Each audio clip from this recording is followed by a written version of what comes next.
আসসালামু আলাইকুম। জাপান এই দেশটা নিয়ে বর্তমান সমস্যার যেন কোনো শেষ নাই। যারা জাপানে নতুন আসবে তাদেরও সমস্যা, এবং যারা জাপানে বর্তমান অবস্থিত আছে তাদেরও সমস্যা, যারা নতুন জব খুঁজতেছে তাদের সমস্যা, যারা অলরেডি জব পেয়ে গেছে তাদেরও সমস্যা। আর কেন এই জাপানের সমস্যা সৃষ্টি হইতেছে, কেনই বা জাপানিজ গভর্নমেন্ট এই বিদেশি নাগরিকদের নিয়ে এতটা ক্ষিপ্ত বা এমন রুলস রেগুলেশন তৈরি করতেছে, এবং তাইওয়ান, চীন, জাপান কেনই বা যুদ্ধে লিপ্ত হওয়ার চেষ্টা করতেছে, বা এত ঝামেলা কিসের জন্য, এইসব ব্যাপারগুলো নিয়ে আজকে বিস্তারিত কথা বলার চেষ্টা করবো ভাই। আমি মুয়াজ ফ্রম টোকিও, জাপান।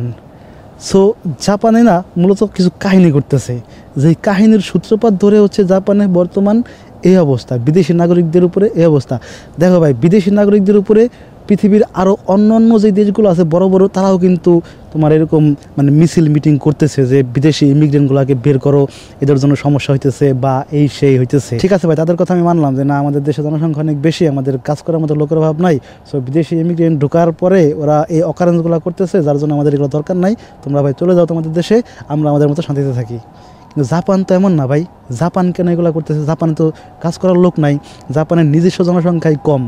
ওদের জনসংখ্যা দিয়ে ভাই জাপান চলবে না, এটা জাপান ভালোভাবেই জানে এবং ভালোভাবেই বোঝে। তাহলে কেন জাপান এরকম করতেছে, বা এই বিদেশি নাগরিকদের উপরে কেনই বা আপনার এত ফোর্স ক্রিয়েট করতেছে? দেখো, রাস্তায় যখন জাপানিজরা মিটিং মিছিল করে যে বিদেশি ইমিগ্রেন্ট ইরানাই দেশ, গায়কোকুজিন ইরানাই, বিদেশি নাগরিক দরকার নাই, তো এই ব্যাপারগুলো কিন্তু জাপানিজ গভর্নমেন্টের হ্যান্ডেল করার কথা।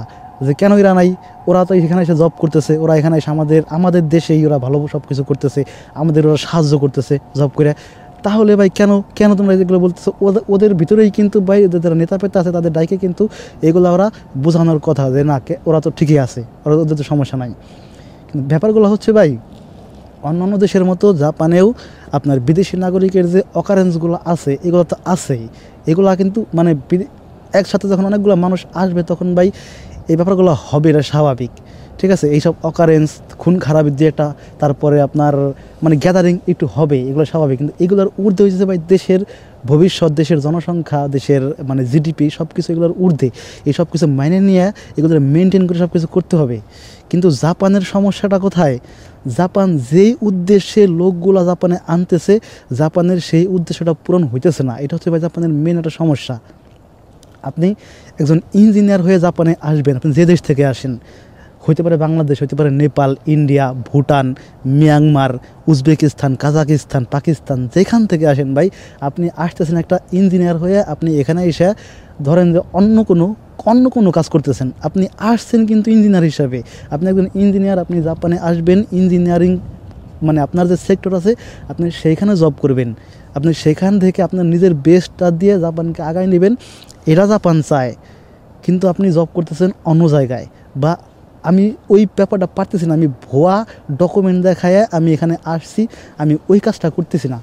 সো সেই ক্ষেত্রে ভাই জাপানের সমস্যা হয়ে দাঁড়াইছে যে কিরে, আমি এত জনসংখ্যা নিয়ে আসতেছি, আমার জাপানের জনসংখ্যা বাড়তেছে, আমার এখানে কি বলে এটাকে, এই ঝুট ঝামেলাগুলো বেশি হয়ে যাইতেছে, কিন্তু ভাই আসল কাজের কাজ হইতেছে না। জাপান তো চাইতেছে যে আমি মেধাবী লোকগুলোকে এখানে নিয়ে আসবো। স্কলারশিপের আয়োজন কেন করে ইউনিভার্সিটিগুলা?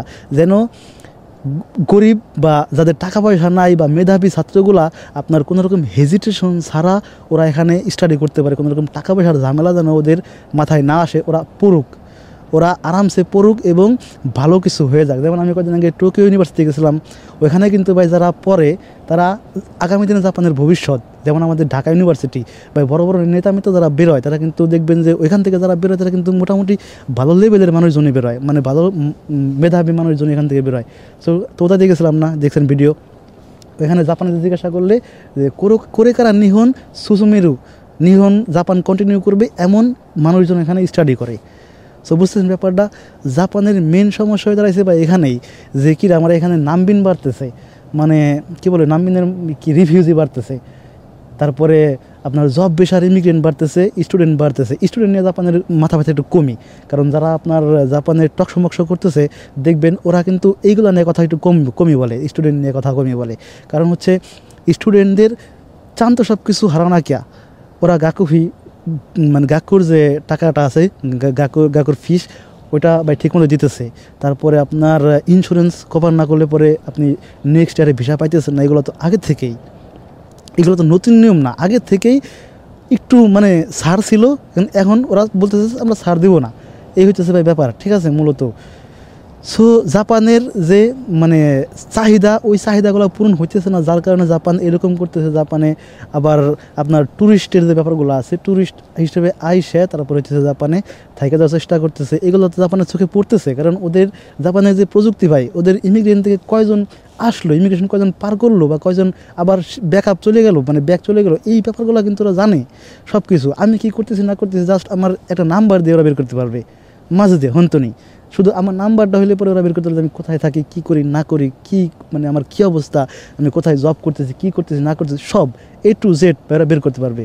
সো জাপানের এই ব্যাপারগুলো না, মানে জাপানের স্বার্থে লাগিয়ে গেছে ব্যাপারগুলো, এই জন্য জাপান এরকম করতেছে। আর দ্বিতীয়ত কিছুদিন আগে কিন্তু ভাই আপনার আসছিল, কি বলে, আমেরিকার প্রধানমন্ত্রী ট্রাম্প আসছিল। আসার পর সেদিন আমি ভাই কোথায় ছিলাম, শিনজুকুতে ছিলাম। শিনজুকুতে আপনার টোকিও মেট্রোপলিটন বিল্ডিংয়ের উপরে ছিলাম। ভাই ট্রাম্প উঠতেছে হেলিকপ্টারে করে, ঘুরতেছে না কী করতেছে আল্লাহ জানে, বা জাপানে যেটা টাটা দিতেছে ওইখান থেকে, মানে ওইখানে উঠে জাপানে টাটা দিতেছে ভাই। বাবা ওদের মানে ট্রাম্পের কী পরিমাণ ভালোবাসি। ট্রাম্প আসলো, নতুন প্রেসিডেন্ট জাপানে আসলো, সাথে সাথে ট্রাম্প দৌড়াই চলে আসলো জাপানে। আসার পরে কী না কী হলো আল্লাহ জানে। এরপরে ভাই জাপানের প্রেসিডেন্ট, নতুন একটা প্রেসিডেন্ট জাপানে আসছে, যার আগের 2-3টা প্রেসিডেন্ট আবেসামা মানে মৃত্যুবরণ করার পরে যতগুলো প্রেসিডেন্ট আসছে কেউ কিন্তু ভাই তেমন পারফরমেন্স দেখাতে পারে নাই। উনি একটা মেয়ে হয়ে হুট করে ভাই চীনের সাথে ধরা লাগাই দিল, ব্যাপারগুলো মানে কেমন ওকাশি না, সাহসটা পাইলো কোন জায়গায় উনি এই ব্যাপারগুলো। কারণ জানে ভাই চীন তো ভাই এখন বর্তমান বিশ্বের মধ্যে অন্যতম একটা, মানে ওরা কিন্তু ফেলা দেওয়া যাবে না চীনরে, ঠিক আছে, ধরতে গেলে একদম ফার্স্ট ক্যাটাগরি ধরতে হবে। ওই দেশের সাথে ঝগড়া লাগানোর সাহস চীন মানে জাপান কোথার থেকে পায়? বা এই মহিলা, এই নতুন সরকার আসার সাথে সাথেই কোনো কিছু ভাব বুঝতে না বুঝতেই বা হুট করেই এটা মানে কথা বলে ফেললো। এটা একটা দেশের প্রেসিডেন্ট কিন্তু হুট করেই বা এরকম কথা বলে না, ঠিক আছে, হয়তো বাইরের পেছনে কারো না কারো হাত আছে, আর কার হাত আছে এটা তো বুঝিনি। সো আমি শিওর না, এগুলো আমার ভাই মানে আইডিয়া আর কি। সো ট্রাম্প আসার পরেই এই অর্ডারগুলো হয়েছে। আর সব থেকে বড় যে সমস্যা না ভাই, চীনের জাপানের যে জিডিপি আছে এটা কিন্তু কমে গেছে ভাই, এটাতে জাপানের একটা মাথা ব্যথা হয়ে দাঁড়াইছে এখন। দ্বিতীয়ত আপনার তাইওয়ানের যে কোম্পানিগুলো সেমিকন্ডাক্টর কোম্পানি, এটা কিন্তু ভাই খুবই ইম্পর্টেন্ট পুরো পৃথিবীর জন্য। ওই TSMC কোম্পানি যদি বন্ধ হয়ে যায়, পুরো পুরো পৃথিবীর মধ্যে ফোনের দাম, মানে যত ইলেকট্রনিক্স ডিভাইস আছে এই সব কিছুর দাম যে কী পরিমাণে বাড়বে আর কী পরিমাণে হাহাকার হয়ে যাবে, এটা ভাই কল্পনাও করতে পারবেন না। আর ভাই জাপান হচ্ছে এই সেমিকন্ডাক্টরের কিং ছিল একসময়, মানে রাজা ছিল। অনেক বড় বড় যে কোম্পানিগুলো আছে তাদের মধ্যে শীর্ষস্থানে ছিল জাপান। সো বুঝতেছেন, জাপান ওইখান থেকে আস্তে আস্তে চলে গেছে তলানিতে। এখন সেমিকন্ডাক্টরের দিক দিয়ে জাপানের কোনো নাম মানে ধরতে গেলে নাই। সো জাপানের যে নতুন হোক্কাইদোতে যে কোম্পানিটা শুরু হয়েছে আপনার র্যাপিডাস নামের, ওই কোম্পানিকে নিয়ে জাপানের যে আশা বা যে আকাঙ্ক্ষা, আপনার টয়োটা, তারপরে সফট ব্যাংকের মতো বড় বড় কোম্পানিগুলা ওরে হইতেছে ইনভেস্ট করে, ওরে পিছন থেকে সাপোর্ট দেয় খুদ জাপানিজ গভর্নমেন্ট সহ। কারণ জাপানিজ গভর্নমেন্ট হইতেছে ভাই আমাদের দেশের মতো না। যে কোনো বিজনেস যদি জাপানের দ্বারা করান, সেটা যদি আপনার জাপানকে রিপ্রেজেন্ট করে, তো ওই ক্ষেত্রে না জাপান একদম আগের থেকেই ওকে ভাই সর্বোচ্চ রকমের সাহায্য সহযোগিতা করে, গভর্নমেন্ট থেকে সাহায্য সহযোগিতা করে। সো সেই ক্ষেত্রে ওই র্যাপিডাস কোম্পানি নিয়ে ভাই জাপানের অনেক আকাঙ্ক্ষা। শুধু ওইটাই না, আরও কয়েকটা কোম্পানি আছে যারা এরকম সেমিকন্ডাক্টর বানায়, ওদের নিয়ে ভাই মানে হেভি উচ্চ আকাঙ্ক্ষা জাপানের। সো এই ব্যাপারগুলো নিয়েই না ভাই মানে মূলত একটা ঝামেলা সৃষ্টি হয়েছে আর কি। আর চীন চায় না যে জাপান বা সেমিকন্ডাক্টরের দিক দিয়ে আগায় যাক, আবার সে আগের মতো রূপ ধারণ করুক। আর জাপানের যে বড় বড় কোম্পানিগুলো আছে যারা ভাই হিউজ পরিমাণে গাড়ি বা ইলেকট্রনিক্স ডিভাইসগুলো বানায় বাইরে এক্সপোর্ট করতেছে, তারা চাইতেছে যে আমার দেশে খুব সুনামধন্য একটা সেমিকন্ডাক্টর কোম্পানি থাকুক, যেখান থেকে আমরা আমাদের চাহিদা অনুযায়ী সেমিকন্ডাক্টর নিয়ে আমরা সব কিছু বানাইতে পারবো। সো এই ব্যাপারগুলো নিয়েই না মূলত ভাই ভেজাল। এই ঝরগা শুধুমাত্র যে বিদেশি ইমিগ্রেন্ট নিয়ে মানে এখানে আসছে আইসা এরকম করতেছে, এইরকম না ভাই, পুরাপুরি একটা রাজনৈতিক মারপ্যাচ এখানে কাজ করতেছে সব কিছু মিলে, ঠিক আছে। আর জাপানের জিডিপি কম, জাপানের ভাই আপনার কি জিডিপি কমতেছে, তারপরে বিদেশি নাগরিকরা বিভিন্ন অকারেন্স করতেছে, তার উপরে চীনা নাগরিকরা হইতেছে বেশি করে এগুলা, ওদের ইললিগেল ইমিগ্রেন্ট বেশি, তারপরে ভিয়েতনামের ইললিগেল ইমিগ্রেন্ট বেশি, সব থেকে বেশি নাম হয়েছে ভাই চীনের। কিন্তু বিদেশি ইমিগ্রেন্ট বলতেই কিন্তু ওরা বোঝায় যে চীনটাকে, ঠিক আছে। অন্য দেশের কিন্তু একটু কমই আসে ভাই এই ব্যাপারগুলা। কিন্তু যখন আপনার বিদেশি ইমিগ্রেন্ট বলে ফেলে তখন কিন্তু আমরাও এর মধ্যে ভাই কি বলে পড়ে যায় আর কি।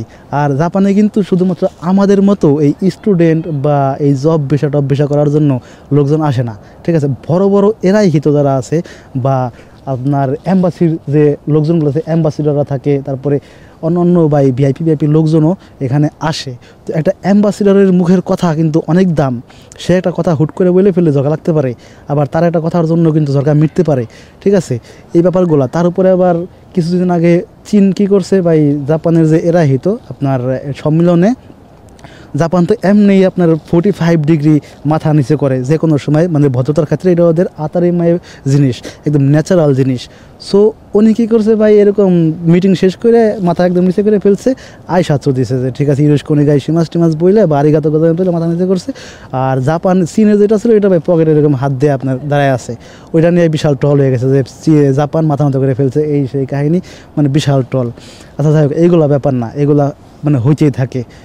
আর জাপানে চীন কী করছে আবার ভাই, আপনার ট্যুরিস্টদের বন্ধ করে দিয়েছে, ঠিক আছে। কারণ চীন ভালোভাবেই জানে যে ভাই জাপানের বড় একটা জিডিপির বড় একটা অংশ আসে বা হইতেছে আপনার ট্যুরিস্ট স্পট থেকে। কারণ জাপান সুন্দর, জাপানে বিশেষ করে এই যে ডিসেম্বর মাসে ভাই এত পরিমাণে ট্যুরিস্ট আছে যারা রেস্টুরেন্টগুলোতে জব করেন, মানে ভিআইপি জায়গাগুলোতে, যেমন শিনজুকু শিবুয়ার মতো জায়গাতে বা টোকিও স্টেশনের আশেপাশে, দেখবেন যে ভাই কী পরিমাণের বিদেশি নাগরিকরা আপনার রেস্টুরেন্টগুলোতে খাইতে আসে বা ঘুরতে আসে, এখানে দেখলেই বোঝা যায়। সো সেই ক্ষেত্রে চীন ভাই হুট করে আপনার নাগরিকদের নিষেধ করে দিতেছে, জাপানে যাওয়ার দরকার নাই বা এই সেই।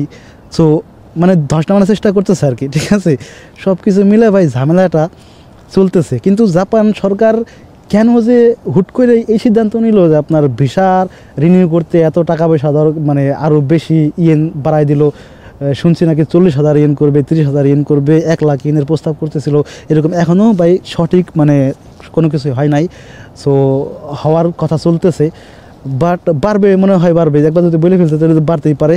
কিন্তু এই ব্যাপারগুলো যে কেন করতেছে ভাই, এটা মানে এটা ওকাশি ব্যাপার সবার, ঠিক আছে। হুট করে ভাই নিবাই সানবাই যখন বেড়ে যায়, মানে 2 গুণ 3 গুণ, বা আগে ছিল 4,000, এখন হচ্ছে 30, যদি 30,000 হয়ে যায় তাহলে কত গুণ, প্রায় 5-6 গুণ বেড়ে যায়। তো এই 5-6 গুণটা মানে একবারে মানে বাড়ানো, তো এটা কিন্তু একটা ওকাশি ব্যাপার স্যাপার। সো সব কিছু মিলে না ভাই ঝামেলা এখান থেকে শুরু, বা এই ব্যাপারগুলোই ভাই মূল কারণ, ঠিক আছে। এই ঝগড়াঝাটি মিলে গেলে, আর এই জাপান চেষ্টা করতেছে এখন আরও বড় হওয়ার আস্তে আস্তে। ভাই জাপানের নাগরিকরা নিজেরাই বলে যে মো দেখি নাই গামান দেখি নাই, হায়ামিনি আগাতে হসি, ঠিক আছে, জিডিপি আগাতে হসি, তো এরকম বলে। সো এই ব্যাপারগুলো নিয়ে টেনশন করেন না, আসেন আপনি লিগেল থাকেন। আর ভাই সবথেকে বড় ব্যাপার হচ্ছে জাপানে আসতে হইলে ভাই আপনি যেই সাবজেক্টের উপরে আসবেন, আপনি যা হয়ে জাপানে আসবেন আপনার ঠিক সেইটাই করতে হবে। এবং জাপান গভর্নমেন্ট চাই যে আমি মেধাবী মানুষ জাপানে নিয়ে আসি, তারা আমার দেশের নাগরিক হয়ে যাক, কোনো সমস্যা নাই। তারা তাদের মেধা দিয়ে আমাদের সাথে জব টব করুক, আমাদের সাথে হাতে হাত রেখে কাজ করুক, এবং আমরা আগাই, তারাও আগাক, তাহলে ভাই জাপানের কোনো সমস্যা নাই। জাপান কিন্তু একবার বলে নাই ভাই তুমি লিগেল, তোমাকে দেশে পাঠাই দেবো, ঠিক আছে। যারা এরকম মানে ধরা খাইছে তারা দেখবেন সবাই কোনো না কোনো কিছু করছে, যেই দেশেরই হোক। নেপালিদের খবর শুনছি অনেক ভিসা মিস হয়েছে, বাংলাদেশের খবর শুনছি মিস হয়েছে। সো এই ব্যাপারগুলাই ভাই মূল কাহিনী। আবার আজকের নিউজ দেখলাম না, আপনার হ্যান্ড ক্যাশ দিতেছে একটা, ঠিক আছে, কোন রেস্টুরেন্টে যেন রামেনিয়া না কিসে যেন দিছে, পুরোপুরি দেখিনি নিউজটা আমি। ওই মানে রেস্টুরেন্টে টেনশন কী যেন পুলিশ টুলিশ ধরছে, এরকম কিছু একটা হয়েছে। সো এই ব্যাপারগুলো নিয়ে ভাই জাপান মানে খুবই খিবিসে এখন, ঠিক আছে। আর খিবিসের কারণ হয় একটাই, যে ভাই তোমরা মেধা দেয়া তোমরা আসছো, তোমরা মিথ্যা কথা বলে আইসো না, মেধা দিয়ে আমাদের সাথে কাজ করো, আমাদের দেশকে আগায় নিয়ে যায়, তোমরাও আগাও, কিন্তু কোনো অকারেন্স জাপানে করো না, ঠিক আছে। এই ব্যাপারটাই ভাই মূলত। আর জাপান যারা টকশো করে তারা বরাবরই বলতেছে যে ভাই আছে ভালো মানুষ কিন্তু আছে যারা সব কিছু চান্ত হারাও করতেছে, এমনও আছে, আবার হারাও করতেছে না এমন মানুষও আছে। সো জাপান তাদের উপরেই বিলা হয়ে আছে যে যারা হারাও করতেছে না, ঠিক আছে। এই হচ্ছে ব্যাপার। আর কি জানি এরপরে কি হয়। আজকের ভিডিও এই পর্যন্ত, আশা করি বুঝতে পারছেন যে মেন ভাই কাহিনীগুলো কী। ভাই অনেক দিন পরে এমন ভিডিও বানাইছে ওস্কারে।